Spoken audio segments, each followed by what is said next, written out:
नमस्कार दोस्तों, आप पढ़ रहे हैं कक्षा 10वीं एनसीईआरटी गणित। आज हम पढ़ेंगे प्रश्नावली 8.2 के प्रश्न क्रमांक 2 के 4 सवालों को।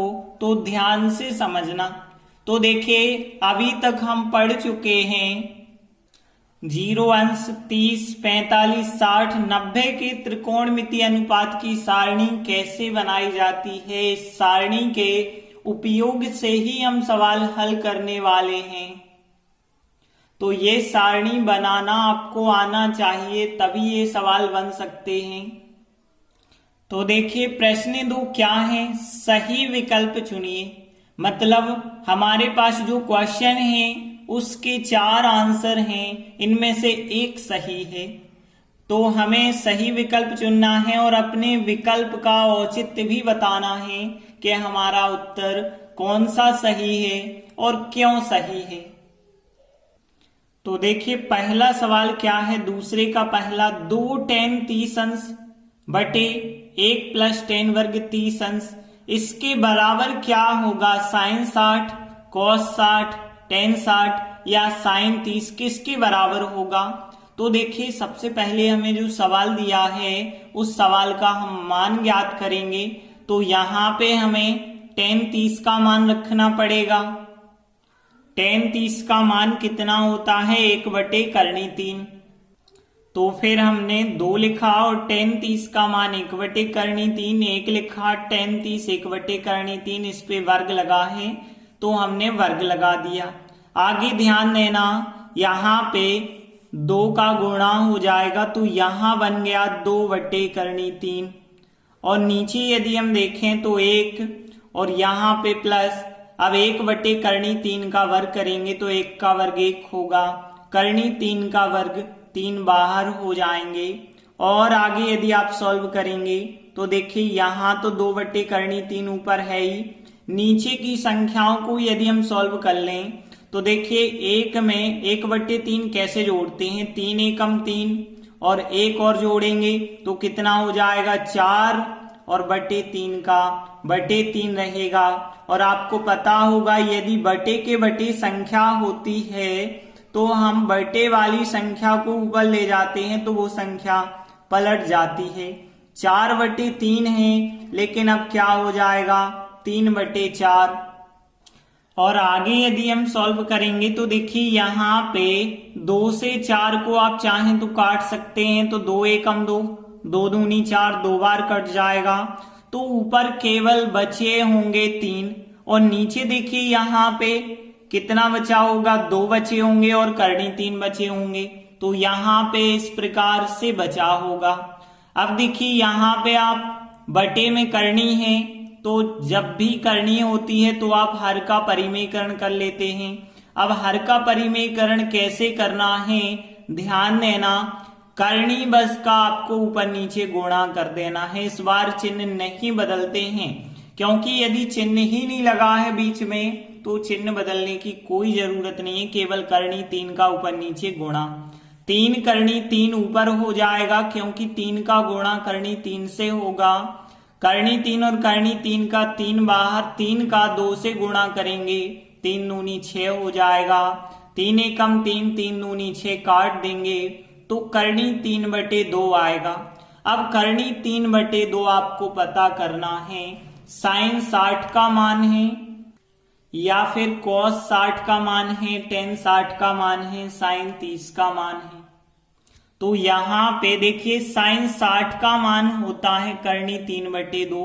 वैसे cos 30 का मान भी करनी 3/2 होता है, लेकिन यहाँ cos 30 तो कहीं है नहीं, केवल sin 60 है। तो ये मान हो जाएगा sin 60 अंश का। तो हमारा ए उत्तर सही होगा। अतः जो ए विकल्प है sin 60 अंश, वो सही उत्तर हो जाएगा। तो फर्स्ट सवाल कंप्लीट हुआ। अगला सेकंड सवाल है, 1 - tan वर्ग 45 अंश बटे 1 + tan वर्ग 45 अंश, इसका मान इन चारों में से किसके बराबर होगा। तो देखिए ये रहा सवाल। अब हम इसका मान ज्ञात करते हैं। तो कैसे ज्ञात करेंगे? इसमें तो हमें tan 45 का मान रखना होगा। tan 45 का मान होता है 1। तो फिर हमने 1 लिखा, फिर माइनस tan 45 का मान 1 और इस पे वर्ग लगा है तो वर्ग लगाया। यहां पे भी 1 प्लस tan 45 का मान 1 और फिर वर्ग। अब देखिए यहाँ पे 1 का वर्ग 1 होता है, यहाँ पे 1 का वर्ग 1 हो जाएगा। अब 1 में से घटाएंगे 0 और यहाँ 1 और 1 2 और 0 बटे कोई भी संख्या हो आंसर क्या होता है 0। तो आंसर 0 मतलब डी नंबर का आंसर सही है। अतः जो डी नंबर का उत्तर 0 है वो सही उत्तर हो जाएगा। तो सेकंड सवाल भी कंप्लीट हुआ। तो देखिए तीसरा सवाल है साइन 2a बराबर होता है 2 साइन a। ये कब सत्य है? जब a का मान 0 अंश हो, 30 अंश हो, 45 अंश हो, 60 अंश हो।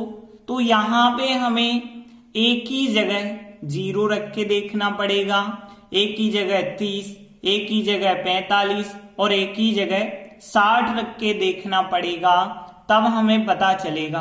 तो यहाँ पे देखिए हम सबसे पहले 60 रख के आपको बताते हैं। तो यहाँ पे ध्यान देना, साइन फिर यहाँ पे 2, फिर एक ही जगह 60 रखेंगे, यहाँ पे 2 साइन एक ही जगह 60।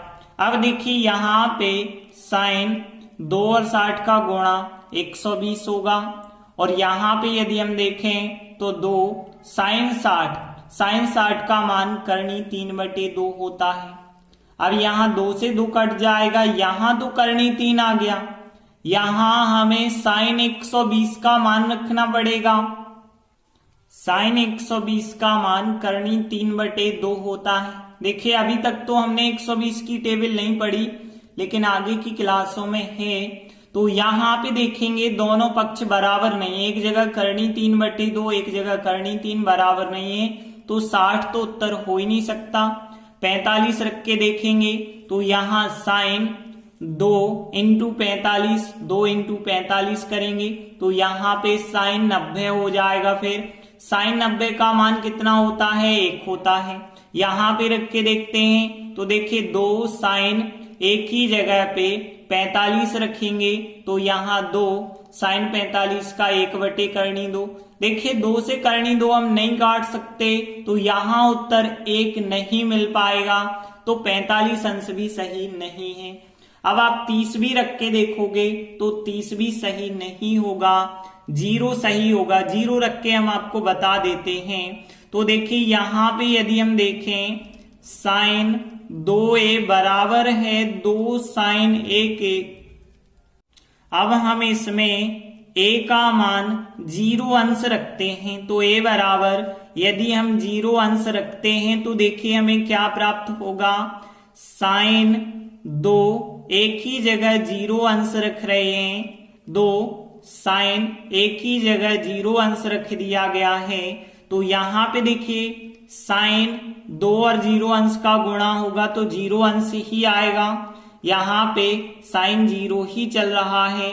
अब देखिए साइन 0 का मान 0 होता है, साइन 0 का मान 0 होता है, तो 0 बराबर 2 का 0 से गुणा कर दो 0, तो 0 बराबर 0, मतलब ये सत्य होता है, ये सत्य हो गया है 0 रखने पे, तो हमारा आंसर 0 अंश होगा।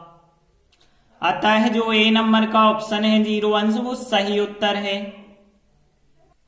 अगला चौथा सवाल है 2 tan 30/1 माइनस tan वर्ग 30, इसका मान इन चारों में से किसके बराबर होगा। तो देखिए यहाँ जो दिया गया है इसको हम हल करेंगे, तो इसमें tan 30 का मान चाहिए और tan 30 का मान 1/3 होता है, तो हमने tan 30 की जगह 1/3, यहाँ भी 1/3, लेकिन यहाँ वर्ग भी लगा है।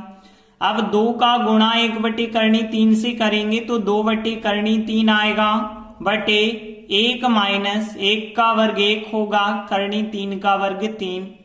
अब यहाँ पे 2/3 तो रहेगा। यहाँ पे देखिए 3 एकम 3, 3 में से 1 घटाएंगे तो 2/3 आ जाएगा यहाँ पे।